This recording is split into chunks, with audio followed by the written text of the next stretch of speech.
요즘 보양식이다 자연식이다 하면서 여행지나 시장에서 권하는 음식들 솔직히 너무 쉽게 믿으시는 경우가 많습니다. 광고는 그럴듯한데 정작 뒤에서 어떤 위험이 숨어 있는지는 아무도 끝까지 말해주지 않거든요. 같은 업계에 있는 사람으로서 고백 하나만 하겠습니다. 많은 분들이 겁을 주는 이야기는 듣고도 결국 바꾸지 못합니다.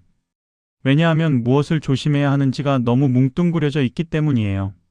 오늘은 딱 현실적으로 말씀드릴게요. 사람들이 무심코 즐겨 먹는 흔한 식품 중에서 특히 위험 신호가 많은 것들, 그리고 오늘 저녁부터 바로 바꿀 수 있는 기준을 알려드리겠습니다. 여러분은 요즘 날 것이나 덜 익힌 음식 얼마나 자주 드시나요? 댓글로 횟수 느낌만 남겨주세요. 며칠 전 72세 박성호님이 가려워서 잠을 설치고 속이 더부룩해 밥맛이 없다고 하셨습니다. 씻어서 먹었는데도 이러니 더 억울하셨죠. 그런데 식습관을 자세히 보니 의외로 단순했습니다. 이가 불편해서 겉만 익혀 부드럽게 드시는 습관이 있었고 간이나 내장도 보양식이라며 살짝 익혀 드신 거예요. 그래서 기준을 바꿨습니다.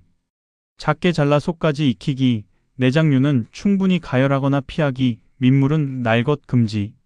한 달쯤 지나니 밤 가려움이 줄었고 2달 뒤엔 속도 편해졌습니다. 무엇보다 이제 식탁이 덜 무섭다고 하셨어요. 가려움이나 속 불편은 원인이 다양합니다. 오늘은 진단이 아니라 위험을 줄이는 식습관 기준을 드리는 영상입니다. 그럼 지금부터 사람들이 가장 많이 속는 지점 7가지를 바로 짚어보겠습니다. 오늘은 기생충만이 아니라 날 것과 덜 익힘에서 함께 커질 수 있는 감염과 오염 위험을 통째로 줄이는 기준으로 봐주시면 됩니다. 먼저 날 것으로 먹는 내장과 덜 익힌 간 이야기부터 할게요. 내장류는 보관과 손질 과정에서 오염 가능성이 높고 덜 익히면 위험이 커집니다. 왜냐하면 내장은 동물의 소화기관이기 때문에 다양한 미생물이나 위험 요소가 남아있을 가능성이 높거든요. 특히 간 같은 경우는 해독기관이라 더욱 주의가 필요합니다. 국내외 공공기관의 식품안전 안내에서도 날 것 섭취나 덜 익힌 섭취는 감염 위험을 높일 수 있어 가능하면 충분히 가열해서 먹는 것을 권고합니다. 내장류는 특히 손질과 보관 과정에서 오염 가능성이 있어 보양식이라는 말만 믿고 살짝 익혀 먹는 습관은 피하는 편이 안전합니다. 보양식으로 간을 살짝만 익혀 먹다가 이후부터 몸이 예민해졌다는 분이 꽤 많습니다. 내장과 간은 속까지 충분히 익혀서 드시고 바깥만 익었다고 판단하지 마세요. 두꺼운 부위는 잘라서 속이 완전히 익었는지 확인하는 게 좋습니다. 익힘 정도를 확인하는 방법은 이렇습니다. 젓가락으로 찔러봤을 때 핏물이 나오지 않고 속까지 색이 변했는지 눈으로 직접 확인하세요. 손으로 눌러봤을 때 탱탱하게 단단해지면 충분히 익은 겁니다. 특히 어르신 중에는 이가 불편해서 겉만 익힌 부드러운 식감을 선호하는데 이 습관이 위험을 키울 수 있습니다. 혹시 드실 때 겉색만 보고 괜찮다 판단하신 적 있으신가요? 다음은 덜 익힌 돼지고기입니다.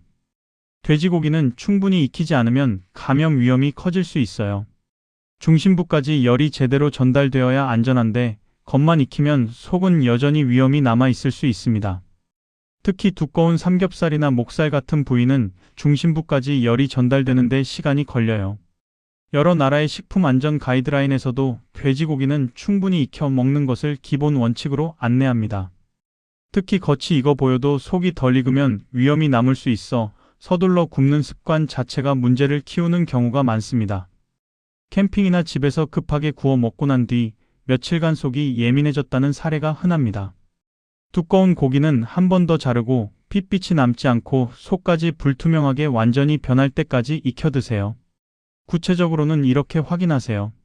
고기를 잘랐을 때 분홍빛이나 붉은빛이 전혀 남지 않고 완전히 회백색으로 변했는지 보세요.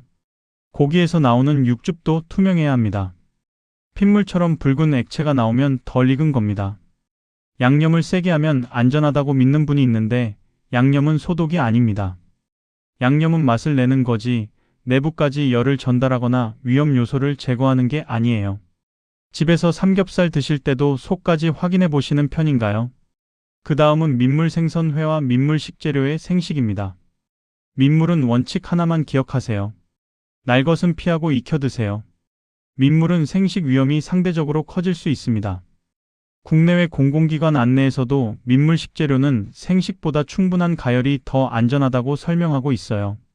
세계보건기구에서도 민물어류 생식은 고위험 식습관으로 분류하고 있습니다. 여행지에서 민물회를 권유받아 먹은 뒤부터 속 불편이 반복됐다는 분들도 계십니다. 민물 식재료는 원칙적으로 익혀 드시는 쪽으로 기준을 잡으세요. 산지에서 갓 잡은 것이라 더 안전하다는 말에 흔들리면 오히려 위험합니다. 갓 잡았다는 건 신선하다는 뜻이지 위험 요소가 없다는 뜻이 아니에요. 익힐 때는 최소 5분 이상 완전히 끓이거나 쪄서 드시면 안전합니다. 여행지에서 민물회 권유받으면 거절하기 쉽던가요? 이번에는 장어와 굵은 살, 생선의 겉익힘 문제를 볼게요. 살이 두껍거나 기름진 식재료는 겉은 익어도 속이 덜 익기 쉽습니다. 장어 같은 경우는 기름기가 많아서 겉은 빨리 구워지는데 정작 두꺼운 속살은 온도가 천천히 올라가요. 이렇게 되면 겉만 보고 다 익었다고 착각하기 쉽습니다. 식품의약품 안전 관련 안내에서도 두꺼운 식품은 중심부까지 충분히 가열하는 것이 중요하다고 강조하고 있어요. 속까지 하얗게 불투명하게 변하고 투명한 부분이나 핏물이 남지 않을 때까지 익히는 게 기준입니다. 겉은 잘 익은 줄 알았는데 두꺼운 살이 덜 익어 식후 불편을 겪었다는 경우가 있습니다. 조각을 작게 나누고 천천히 익히는 방식으로 바꾸세요. 빨리 익히려고 센 불에만 올리면 겉만 타고 속은 남는 경우가 많습니다. 장어나 두꺼운 생선은 이렇게 하세요. 2cm 이하로 얇게 잘라서 굽거나 두꺼운 부위에 칼집을 여러 번 넣어서 열이 골고루 들어가게 하세요. 약한 불에서 천천히 익히면서 중간중간 뒤집어주면 속까지 고르게 익습니다. 고기나 생선 구울 때 속까지 익히는 시간 충분히 주고 계신가요? 5번째로 산나물과 야생버섯을 생으로 먹는 습관을 짚어볼게요. 야생 식재료는 깨끗해 보여도 동물 배설물 등으로 오염될 수 있습니다. 산에서 자라는 나물이나 버섯은 자연 그대로의 환경에 노출되어 있어서 야생동물의 배설물이나 흙 속 미생물에 접촉할 가능성이 높거든요. 여러 국가의 식품 안전 안내에서도 야생 채취식품은 세척과 가열이 핵심이라고 말하고 있어요. 산나물을 생으로 무쳐 먹은 뒤 가족이 함께 속이 불편해졌다는 이야기도 자주 들립니다. 야생 나물은 데치고 헹구는 과정을 기본으로 두세요. 흐르는 물에 씻기만 하면 된다는 믿음이 가장 위험합니다. 데치는 방법은 이렇습니다. 끓는 물에 소금을 약간 넣고 나물을 넣어서 1분에서 2분 정도 데친 뒤 바로 찬물에 헹구세요. 이 과정에서 열로 인해 위험 요소가 상당 부분 제거되고 쓴맛이나 떫은 맛도 빠져서 오히려 맛도 좋아져요. 산나물 드실 때 데치는 과정 꼭 지키고 계신가요? 6번째는 유기농 쌈채소를 바로 먹는 습관입니다. 유기농 자체가 나쁘다는 게 아니라 흙과 잎 사이에 오염원이 남을 수 있다는 점이 문제예요. 유기농은 화학 농약을 쓰지 않는 대신 유기질 비료를 사용하는데 이 과정에서 흙과의 접촉이 더 많아질 수 있습니다. 국내 식품 안전 안내에서도 잎채소는 충분히 세척하고 위생적으로 취급하는 것이 중요하다고 권고합니다.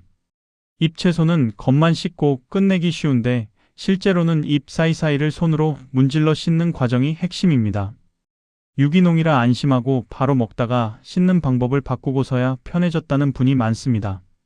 잎 사이를 손으로 문질러 씻고 가능하면 가볍게 데쳐 먹는 날을 늘리세요. 씻는 방법은 이렇게 하세요. 첫 번째 물에 담가 큰 흙을 떼어내고 두 번째 물에서는 잎을 한 장씩 펼쳐 손으로 부드럽게 문지르며 씻으세요. 세 번째 물로 마지막 헹굼을 합니다. 데칠 때는 너무 뜨거운 물에 오래 두면 영양이 손상될 수 있으니 10초에서 20초 정도만 살짝 데쳐도 효과가 있어요. 여러분은 쌈채소 씻을 때 잎 사이까지 손으로 문지르시나요? 마지막으로 바다 식재료 중 덜 익힌 조개류와 날로 먹는 습관을 살펴볼게요. 바다 식재료도 날것 섭취는 위험을 높일 수 있고 특히 면역이 약한 시기엔 더 조심해야 합니다. 조개류는 바닷물을 걸러서 먹고 사는 생물이라 주변 환경의 오염 물질이나 미생물을 체내에 축적할 수 있거든요. 여러 공공기관 자료에서 조개류는 충분히 익혀 먹는 것을 권고하며 생식은 상황에 따라 감염 위험을 높일 수 있다고 안내하고 있어요. 조개 익히는 정확한 기준은 이렇습니다. 조개 입이 벌어졌다고 바로 끝내지 마시고 입이 벌어진 뒤에도 2분에서 3분 정도 더 끓이세요. 그래야 조개 속까지 완전히 익습니다. 제철이라 날로 먹거나 덜 익혀 먹은 뒤 컨디션이 떨어졌다고 느끼는 분들이 있습니다. 조개류는 입이 벌어졌다고 끝내지 말고 한 번 더 충분히 익히는 시간을 주세요. 술이나 식초, 겨자로 해결된다고 믿으면 오히려 방심하게 됩니다. 이런 양념들은 풍미를 더하는 거지 열 처리를 대신할 수는 없어요. 혹시 식초나 겨자를 찍으면 안전하다고 생각하신 적 있으신가요? 이제 여기까지 들으시면 감이 오실 겁니다. 겁을 주려는 게 아니라 기준을 바꾸는 게 핵심이에요. 오늘 내용은 특정 질병을 진단하는 게 아니라 식품 안전 원칙에 따라 위험을 줄이는 생활 기준을 정리한 것입니다. 그럼 지금부터 실천법을 하나씩 정리해 볼게요. 먼저 장보기 기준을 바꿔야 합니다. 보기 좋고 신선해 보이는 것보다 냉장 보관이 안정적인 판매 환경을 우선으로 보세요. 길거리 노출 시간이 길수록 오염 위험이 커질 수 있습니다. 특히 여름철이나 더운 날씨에는 실온 노출 시간이 길어질수록 세균 증식 속도가 빨라져요. 시장이나 마트에서 장을 보실 때는 냉장 상태가 잘 유지되는 곳인지, 식재료가 얼음이나 냉장 진열대에 보관되어 있는지 확인하는 습관을 들이세요. 냉장 상태가 유지되는 곳에서 사고 집에 오면 바로 냉장 또는 냉동 보관하세요. 장을 보고 나서 다른 볼일을 보거나 차 안에 오래 두면 그 사이에 온도가 올라갈 수 있어요. 가능하면 장보기는 집에 돌아가기 직전에 하시고 보냉백을 준비하시면 더 좋습니다. 여러분은 장 보고 나서 식재료를 얼마나 빨리 정리하시나요? 다음은 해동 방법입니다. 해동은 실온이 아니라 안전한 방식으로 해야 해요. 실온 해동은 세균과 오염 위험을 키울 수 있습니다. 실온에 두면 겉은 해동되면서 온도가 올라가는데 속은 아직 얼어있는 상태가 되거든요. 이때 겉부분에서 세균이 빠르게 증식할 수 있어 위험합니다. 따뜻한 물에 오래 담그는 습관도 좋지 않아요. 물 온도가 높으면 식재료 표면이 익기 시작하면서 질감도 나빠지고 영양소도 손실될 수 있습니다. 냉장실에서 천천히 해동하거나 조리 직전에 바로 익혀 드세요. 냉장 해동은 시간이 좀 걸리지만 가장 안전한 방법입니다. 저녁에 쓸 고기라면 아침에 냉동실에서 냉장실로 옮겨 두시면 돼요. 급하게 쓸 때는 전자레인지 해동 기능을 사용하거나 아예 얼린 상태에서 바로 조리하는 방법도 있습니다. 해동할 때 주로 어디에 두시는 편인가요? 씻는 시간보다 방법이 중요합니다. 오래 담가두기보다 흐르는 물에서 문질러 씻는 과정이 도움이 됩니다. 물에만 담그면 오히려 입 사이가 제대로 씻기지 않을 수 있어요. 물에 담가두면 겉에 먼지는 빠질 수 있지만 입 사이사이에 붙어있는 흙이나 작은 오염원은 그대로 남을 수 있습니다. 특히 쌈채소처럼 잎이 여러 겹으로 겹쳐진 경우에는 더욱 그래요. 잎채소는 한 장씩 손으로 살살 문질러 씻고 물을 여러 번 갈아주세요. 첫 번째 물에서 겉에 큰 이물질을 제거하고 두 번째 물에서 한 장씩 펼쳐 문질러 씻고 세 번째 물로 마지막 헹굼을 하는 식으로 하시면 좋습니다. 손으로 문지를 때는 너무 세게 하면 잎이 상할 수 있으니 부드럽게 하세요. 채소는 담가두는 편인가요? 문질러 씻는 편인가요? 조리의 핵심은 중심부까지 익히기입니다. 겉이 익어도 속이 남는 경우가 많아요. 급하게 먹으려고 불을 세게 하면 위험합니다. 센 불로 빨리 익히면 겉은 타고 속은 덜 익는 경우가 정말 많거든요. 특히 두꺼운 삼겹살이나 목살, 생선 같은 경우에는 더욱 그렇습니다. 두꺼운 고기나 생선은 잘라서 익히고 시간을 충분히 주세요. 조각을 작게 나누면 열이 골고루 전달되는 시간이 짧아지고 중심부까지 완전히 익었는지 눈으로도 확인하기 쉬워집니다. 고기는 핏물이 완전히 없어지고 속까지 하얗게 불투명하게 변할 때까지, 생선은 살이 불투명하게 변하고 쉽게 부서질 때까지 익히세요. 조리용 온도계가 있으면 더 정확하게 확인할 수 있습니다. 여러분은 집에서 고기 익힘 정도를 어떻게 판단하시나요? 교차 오염을 끊는 것도 중요합니다. 칼과 도마가 오염을 옮기는 길이 돼요. 채소와 고기, 생선을 한 도마에서 처리하면 위험이 커집니다. 예를 들어 생고기를 자른 도마에서 바로 채소를 자르면 생고기에 있던 위험 요소가 채소로 옮겨갈 수 있어요. 채소는 익히지 않고 그대로 먹는 경우가 많으니 더 위험합니다. 도마를 구분하고 최소한 사용 순서를 채소 먼저 그 다음 고기와 생선으로 정해두세요. 도마가 여러 개 있으면 채소용, 고기용, 생선용으로 나눠 쓰는 게 가장 좋습니다. 도마가 하나뿐이라면 채소를 먼저 다듬고 그 다음 도마를 깨끗이 씻은 뒤에 고기나 생선을 손질하세요. 칼도 마찬가지입니다. 사용 후에는 뜨거운 물과 세제로 꼼꼼히 씻고 가능하면 끓는 물에 소독하면 더 좋아요. 집에 도마가 하나뿐이라면 어떤 순서로 쓰고 계신가요? 외식과 여행지에서는 한 가지 원칙만 기억하세요. 산지에서 갓 잡았다는 말은 안전을 보장하지 않습니다.